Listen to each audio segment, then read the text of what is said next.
Good morning, children. Good morning, sir. আজি আমি তোমালোকৰ কাৰণে এটা নতুন পাঠ লৈ আহিছো আৰু আমাৰ ক্লাস 9 ৰ এই পাঠটোৱে আমাৰ অন্তিম পাঠ হ'ব তোমালোকৰ ফাইনেল এক্সামিনেশ্যনৰ আগত আৰু পাঠটোৰ নাম হৈছে The Bond of Love. এতিয়া এই যেটো লেসন আছে এই বন্ড অফ লাভৰ যোগেদি এটা ৰিলেশনশিপ বুজায় যেটো ৰিলেশনশিপ আমাৰ মানুহ আৰু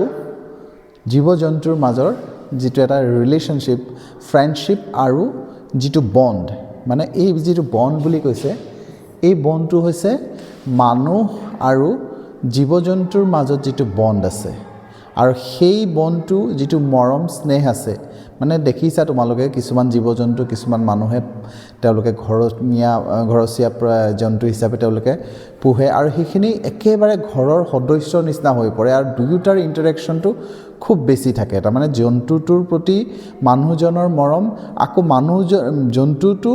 মানুহক যিজন মৰম কৰে মানে উল্টা ভাইস ভাৰ্সা যেটো কয় তোমাৰ দুইটাই দেখো মানে জন্তুটোৱে মানুহজন আহিলে নহয় কিবা সেই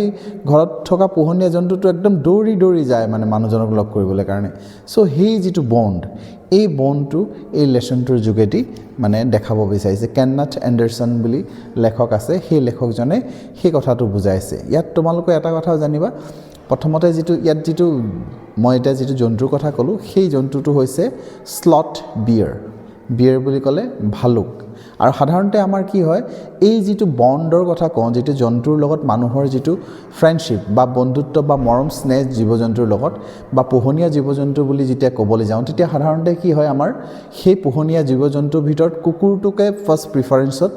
লোৱা হয় তাৰ মানে কুকুৰটোৱে আটাইতকৈ বেছি পোহনীয়া জন্তু হিচাপে আমি মানুহে ৰাখো তাৰ পিছত মেকুৰী আছে তাৰ পিছত আৰু নানা বিভিন্ন জীৱ-জন্তু থাকিব পাৰে বাট এই যেটো ইয়াক কিয়া তোমাৰ বিয়াৰ বুলি যেটো কৈছো তাৰ মানে ভালুক এই ভালুকৰ লগত কিন্তু পোহনীয়া হিচাপে ৰখাটো যেটো এক্সপেৰিয়েন্স হেতু খুব কম আছে সাধাৰণতে ভালুক অলপ হিংস্ৰুক হয় মানুহক আক্ৰমণ কৰে গতিকে ভালুক এটা ঘৰত ৰখাটো ভয়ানক পৰিস্থিতি সৃষ্টি হ'ব পাৰে বা বিপদ আহি পৰিব পাৰে তেনেকুৱা মানে আমাৰ সম্ভাৱ্যতা থাকে আৰু সেই কাৰণে হেতু তেনেকুৱা ধৰণৰ জীৱ-জন্তু আমি পোহনীয়া জীৱ-জন্তু হিচাপে নাৰাখো কিন্তু এই লেসনটো এটা এক্সেপচনেল লেসন আৰু তোমালোকে পঢ়ি যাওঁতে এই কথাটো উপলব্ধি কৰিবা যে এই গুটি কাহিনীটো লেখকৰ নিজৰ ঘৰত ঘটা কাহিনী তাৰমানে লেখকজনে কল্পনাৰ জগতৰ পৰা কোনো কাহিনী ইয়াত অনা নাই তেখেতৰ নিজৰ ঘৰত যেটো ঘটি থকা এটা কাহিনী আমাক বুজাইছে গতিকে লেসনটোলে আগবাঢ়িবলৈ লৈছো ইয়াত কৈছে লেখকে আৰম্ভ কৰিছে আই উইল বিগিন উইথ ব্ৰুনো যে আই বুলি যদি কৈছে তোমালোকৰ লক্ষ্য কৰা হু ইজ দ্য আই হিয়াৰ আমি যদি আমাক খুদে আই মানে কি আই মানে কোন আমি ইয়াত দুটা এনসাৰ ক'ব পাৰো দ্য নেৰেটৰ তাৰ মানে নেৰেটৰ মানে যিজন ব্যাখ্যা কৰিছে কোন নেৰেটৰজন কোন ইয়াত কোনো হেৰি নাই ইয়াত কোনো কাহিনীত কোনো অন্য মানুহ ইয়াত মানে দিয়া নাই যে ৰাম হৰি বুলি কোনোবা এজন মানুহ আছে তেনেকে নহয় ইয়াত নেৰেটৰ বুলি ক'লে দা অথৰ হিমসেলফ যে নেৰেটৰ কোন নেৰেটৰ হৈছে অথৰ লেখকে নিজে কাহিনীটো কৈ আছে আৰু ইয়াত লেখকে নিজৰ বিষয়ে কোৱাৰ নিচিনা কাহিনীটো কৈ আছে গতিকে সেই কাৰণে ইয়াত তোমালোকে আই বুলি ক'লে নেৰেটৰ দা ৰাইটাৰ হিমসেলফ বুলি ক'ব পাৰিবা so I will begin with Bruno এতিয়া আহিলে ব্ৰুনো যেহেতু মই লেসনটো আৰম্ভ কৰোঁতে তোমালোকক কৈছো যে ব্ৰুনো বুলি কোনো কথা কাৰণে কিন্তু এটা পেট জন্তুৰ কথা কৈছিল হেতু হৈছে ভালুক স্লট বিয়াৰ সেই স্লট বিয়াৰটোৰ নাম হৈছে Bruno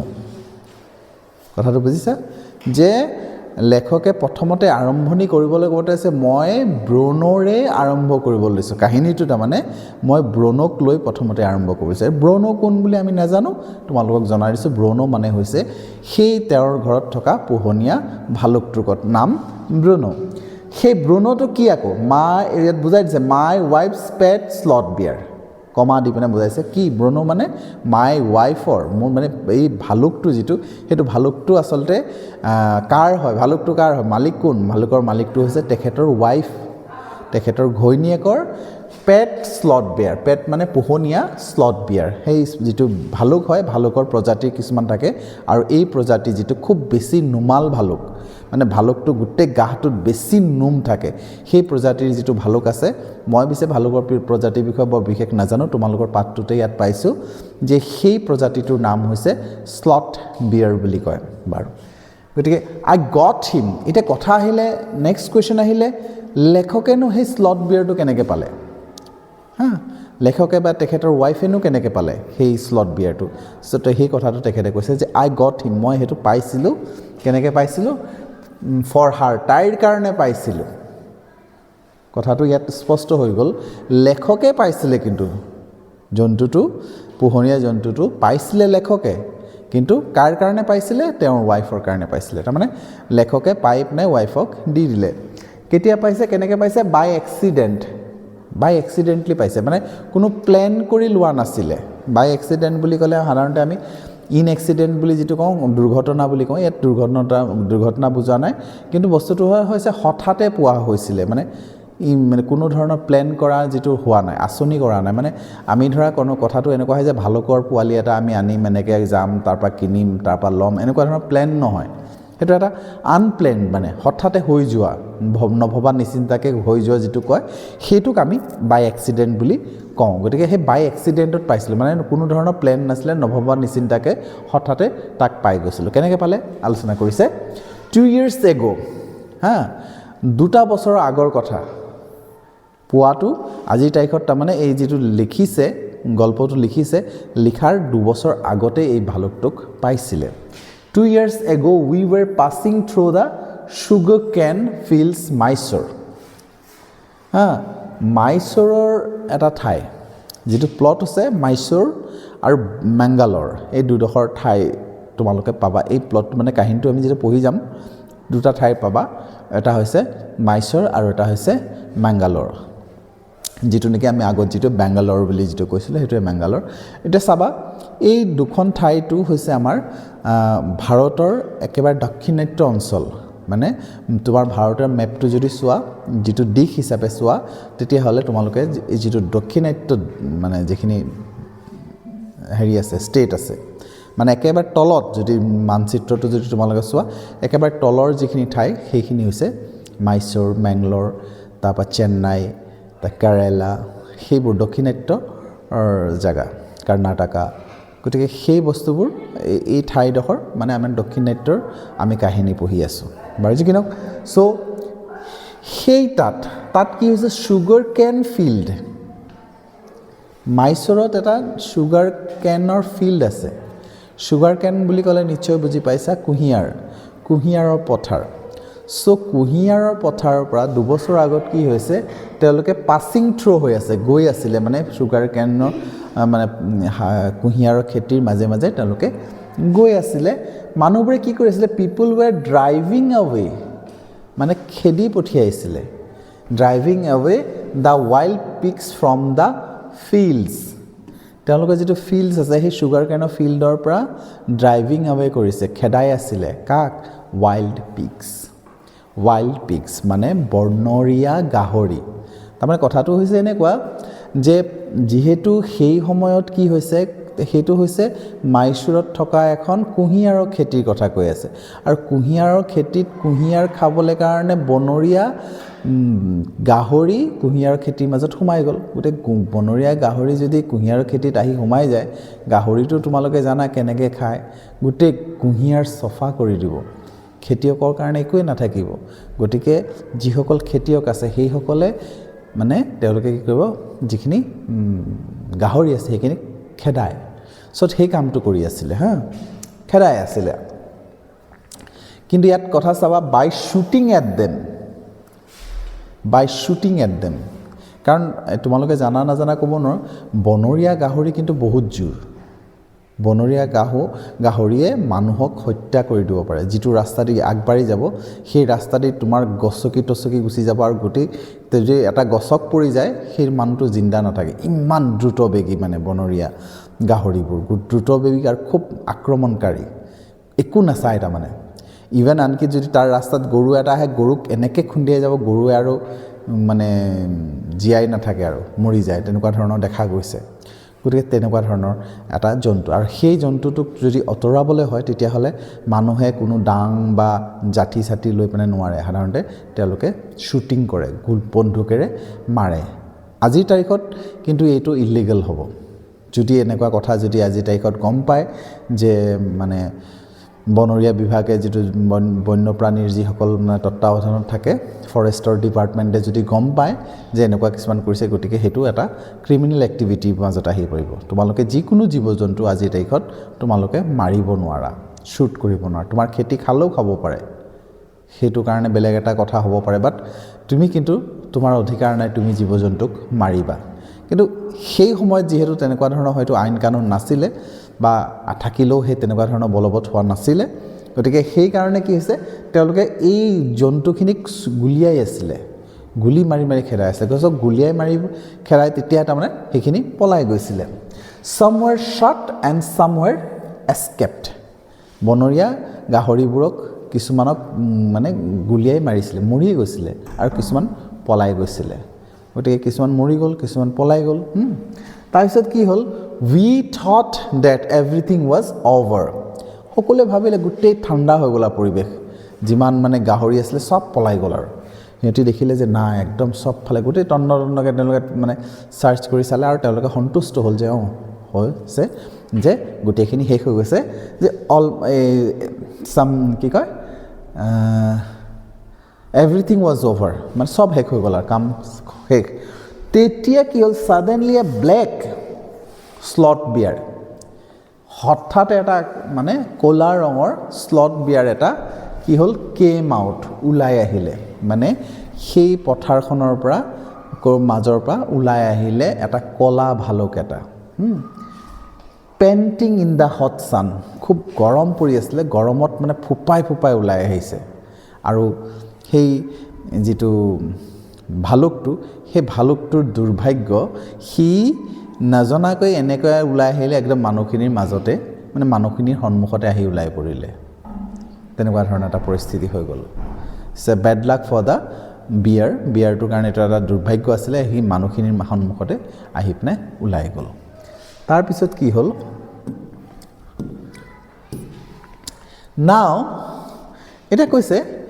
I will not shoot a slot bear এই কৈছে লেখকে কৈছে আকৌ মই কথা মানে লেখকে কৈছে যে I will not shoot a slot bear মই এটা স্লট বিয়াৰক গুলি নামাৰিলোহেঁতেন নামাৰো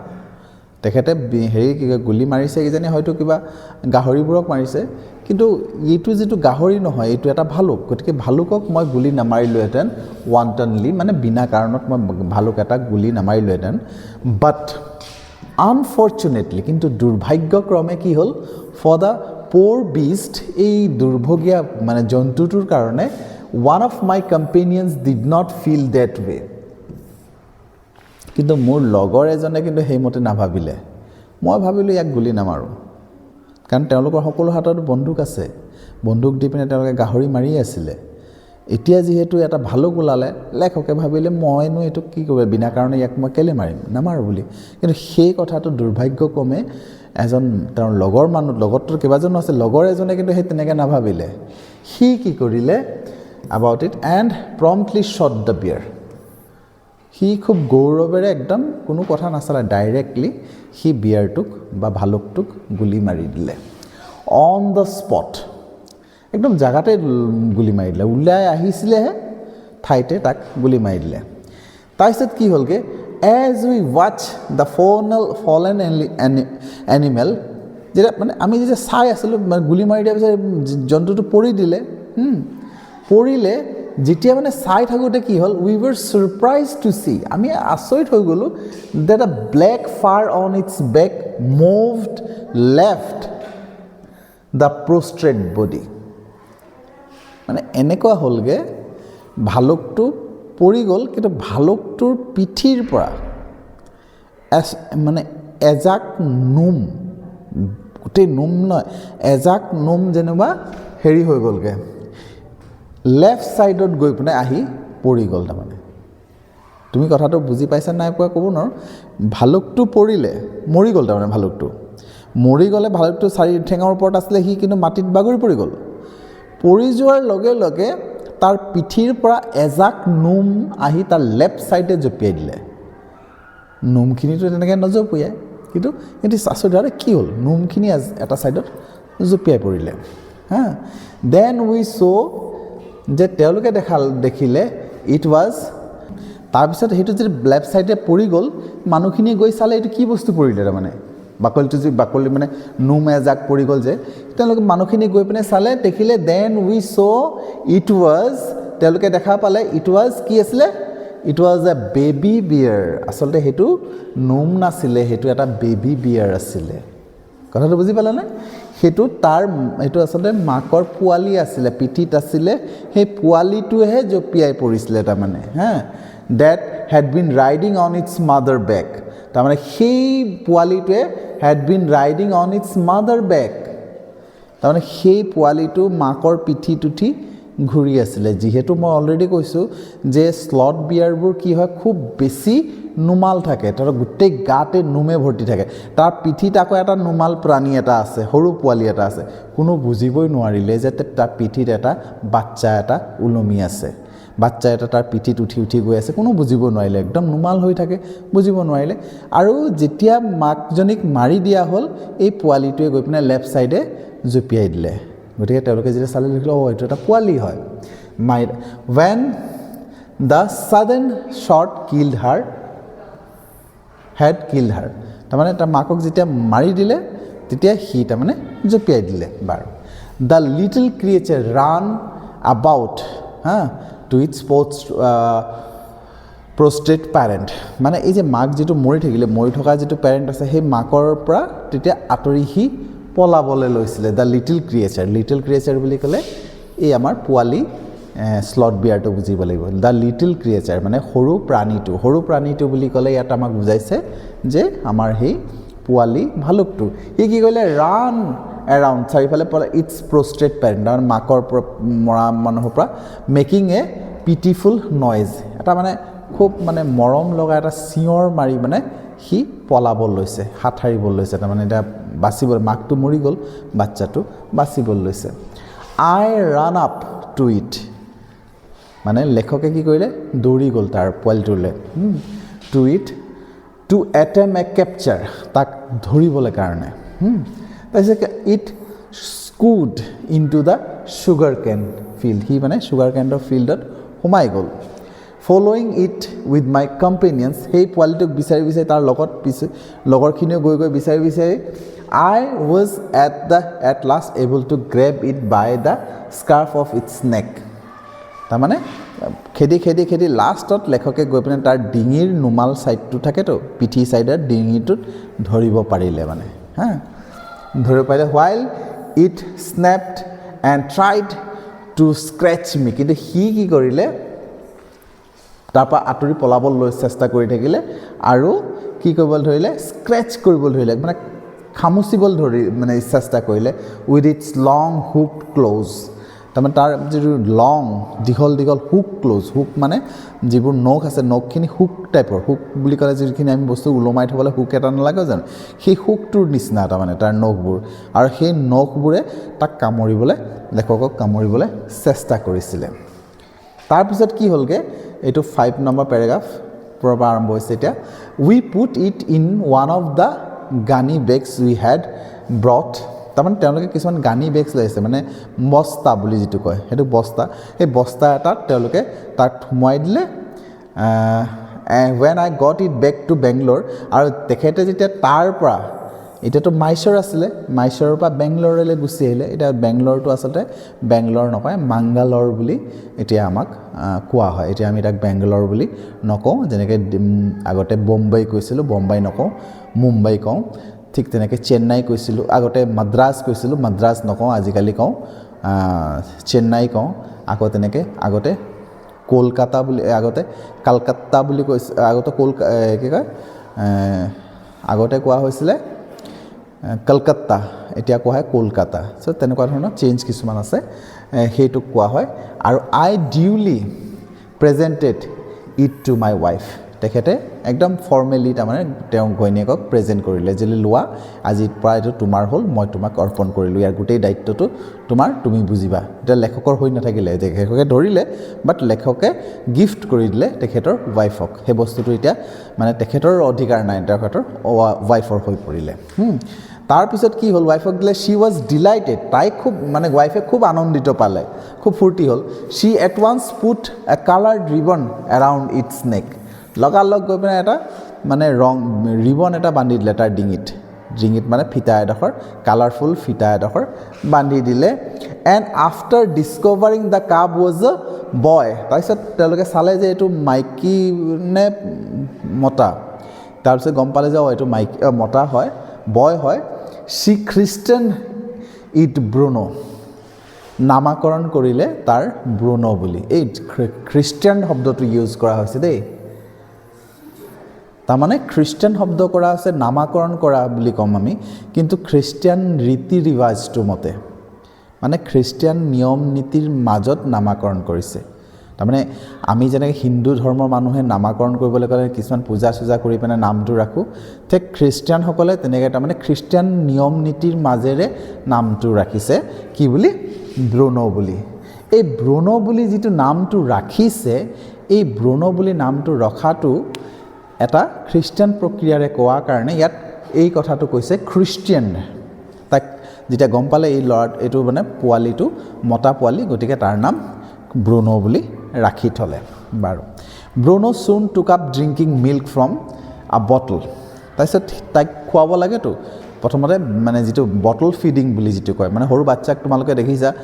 সৰু বটলত নেপুল লগাই পিনে বাচ্চাবোৰক গাখীৰ খোৱা হয় ঠিক তেনেকৈ তাক বটলেৰে খুৱাব ল'লে বাট ইট ৱাজ বাট আ ষ্টেপ ফাৰ্ডাৰ আৰু ই মানে বহুত ফাষ্ট গ্ৰ'য়িং কৰিলে বৰ মানে সহজতে আগবাঢ়ি গ'ল কেনেকুৱা হ'লগৈ further and within a very few days কেইদিনমানৰ ভিতৰতে মানে শ্বি ষ্টাৰ্টেড তাই খাবলৈ ধৰিলে মানে কিছুদিনতে তাই খাবলৈ ধৰিলে কি eating and drinking everything else তাৰমানে কিছুদিনৰ মূৰতে তাই মানে প্ৰত্যেকটো বস্তুৱে খাব ধৰিলে প্ৰথম বটল দি খোৱালে কিন্তু বৰ বেছি সময় নালাগিলে কেইদিনমানৰ ভিতৰতে ইয়াক বটল চটল বাদ দিলে যি যেনেকৈ পায় চব খাবলৈ পিবলৈও ধৰিলে এভৰিথিং প্ৰত্যেকটো বস্তু খাব ধৰিলে যি টি খোৱাত মানে সেই এক্সপাৰ্ট হৈ পৰিলে গতিকে আজিলৈ আমি ইয়াতে সামৰিছোঁ আমি এই ক্লাছটো কণ্টিনিউ কৰি থাকিম তোমালোকে চাই থাকিবা চাই থকাৰ বাবে ধন্যবাদ